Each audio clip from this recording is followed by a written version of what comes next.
अस्सलाम वालेकुम दोस्तों, मैं हूं हसन और आप देख रहे हैं हसन जान मिक्सेस यूट्यूब चैनल।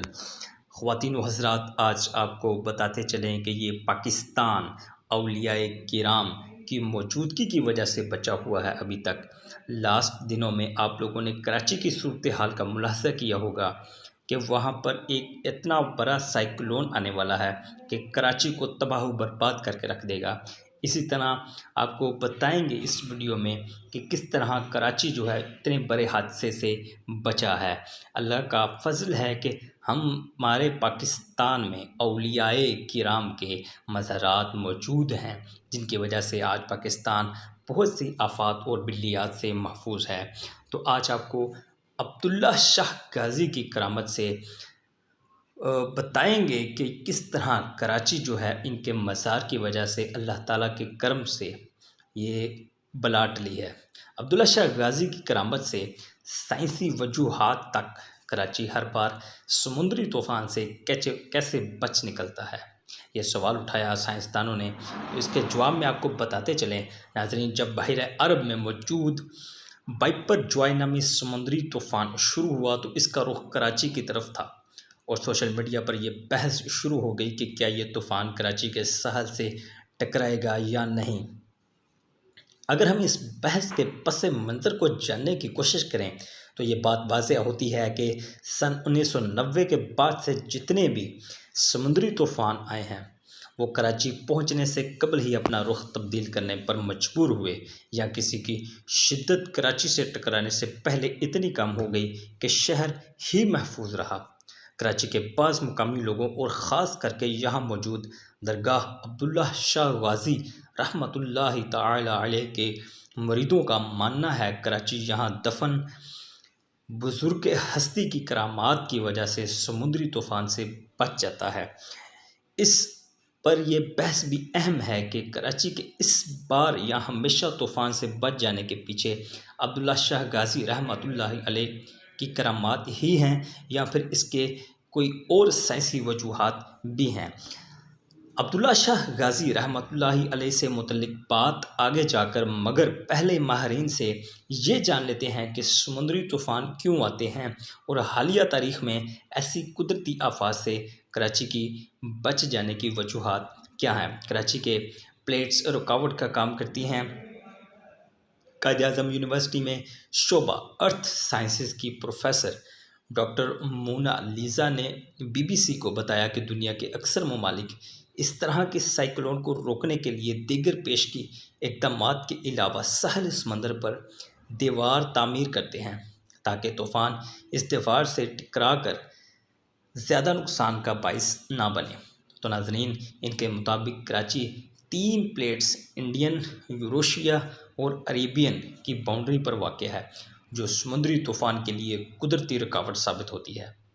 नाज़रीन, इन प्लेट्स की वजह से समुद्री तूफ़ान को घूमने का मौका नहीं मिलता और फिर ये रुख मोड़ लेता है।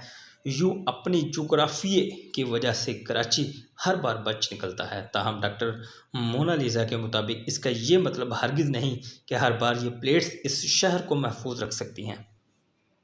नाज़रीन, वो कहती हैं कि अब कुदरती आफात का एक तसलसल है और कम वक्त में ये आफात देखने में आ रही हैं। इनके मुताबिक ये समुंदर ख़ुद भी अरेबियन प्लेट पर ही वाक़ है।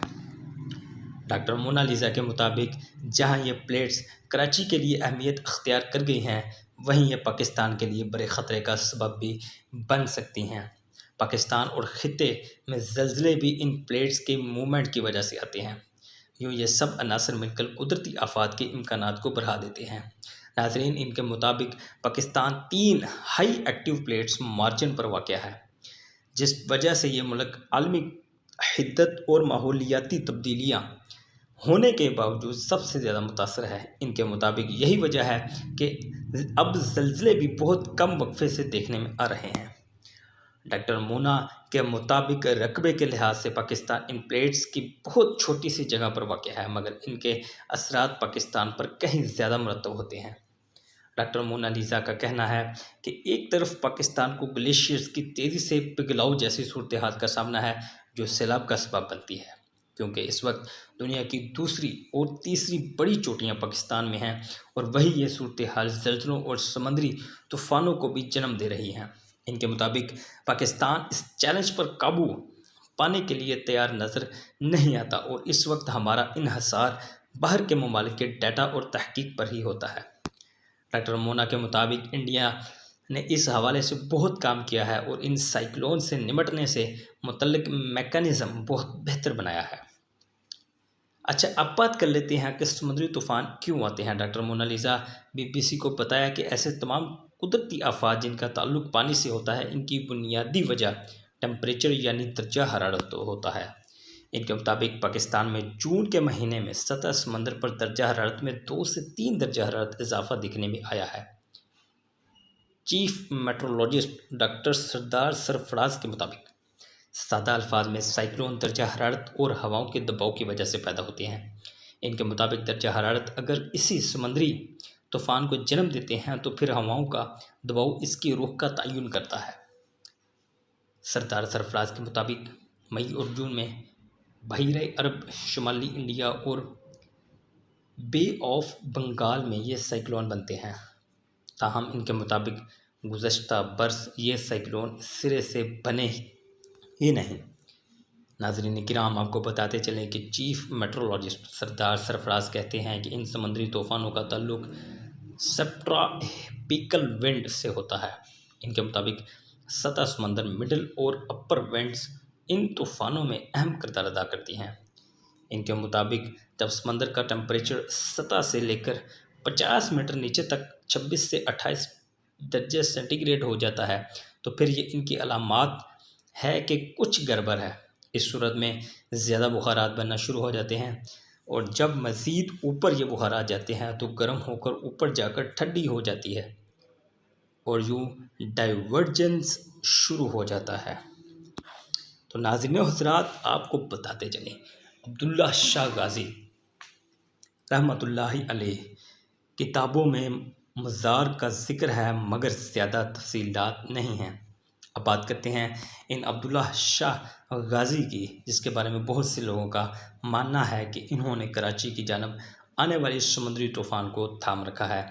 मुअर्रख़ और शहरी मनसूबाबंदी के माहिर आरिफ हसन के मुताबिक कराची वालों के लिए अब्दुल्ला शाह गाज़ी पीर की हैसियत रखते हैं। इनके मुताबिक अब्दुल्ला शाह गाज़ी रहमतुल्लाहि अलैह के बारे में मुख्तलिफ़ रवायात हैं, ताहम इनके निस्बत इमाम हसन रज़ियल्लाहु अन्हु से है। इनके मुताबिक कुछ रवायात में है कि अब्दुल्ला शाह गाज़ी उम्मिया सल्तनत के ख़िलाफ़ जद्दोजहद करने आए थे और फिर वो लड़ते हुए शहीद हो गए। ताहम ऐसी भी रवायात हैं कि शिकार करते हुए इनकी मौत वाक़या हुई। ताहम आरिफ हसन कहते हैं कि भले समंदरी तूफ़ान कराची से ना टकराया हो मगर ये शहर कई तूफ़ानों से हो गुज़रा है।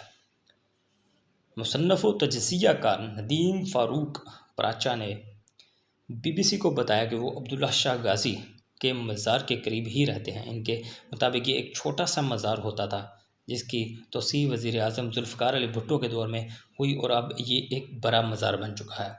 इनके मुताबिक इन्होंने जितनी भी तहक़ीक़ की और किताबें पढ़ी, इनमें अब्दुल्ला शाह गाज़ी रहमतुल्लाह अलैह के बारे में ऐसी तफ़सीलात दर्ज नहीं। इनके राय में 19वीं सदी में अंग्रेज़ों की भी लिखी गई किताबों में कराची में अब्दुल्ला शाह गाज़ी रहमतुल्लाह अलैह के मज़ार का ज़िक्र मिलता है मगर बाकी कोई ज़्यादा तफ़सीलात नहीं मिलती। इनके मुताबिक अब्दुल्ला शाह गाज़ी रहमतुल्लाह अलैह के बारे में जितनी बातें मशहूर हुई हैं, इनका ताल्लुक़ गुज़श्ता 40 से 50 बरस से ही है। नदीम फ़ारूकी प्राचा के मुताबिक इस तरह की बातें पहले पहल मजाक के तौर पर की जाती थी मगर अब लोग इन पर यकीन भी रखते हैं। मुहक्किक़ अकील अब्बास जाफ़र भी कराची के रहायशी हैं। इनके मुताबिक अब्दुल्ला शाह गाज़ी रहमतुल्लाह अलैह पर सबत जाफ़र के छोटे भाई सबत अस्कर और मारी सबा टवाना ने किताबें लिखी हैं, जिनसे ये पता चलता है कि अब्दुल्ला शाह गाज़ी रहमतुल्लाह अलैह नफ्स ज़किया के बेटे थे। वो करबला के वाक़े के बाद बनु उमय्या के मुज़ालिम से तंग आकर दीगर सैयदात के तरह दीगर ममालिक की तरफ कूच कर गए और फिर कराची पहुँचकर यहाँ तबलीग की। ताहम इनका कहना है कि चूँकि वो इमाम हसन रज़ियल्लाहु अन्हु की 5वीं पुष्ट से हैं तो ये यकीन से कहा जा सकता है कि वो मोहम्मद बिन कासिम के बहुत बाद में यहाँ आए थे। तो ये थी आज की वीडियो। तो इसमें कितनी सच्चाई है ये आप लोग हमें कमेंट्स में भी बताएंगे। मैं अल्हम्दुलिल्लाह ये मानता हूँ कि ये तूफ़ान इन औलियाए किराम की वजह से रुका है। आप लोग इस बारे में क्या कहेंगे कमेंट सेक्शन में लाजमी बताइएगा।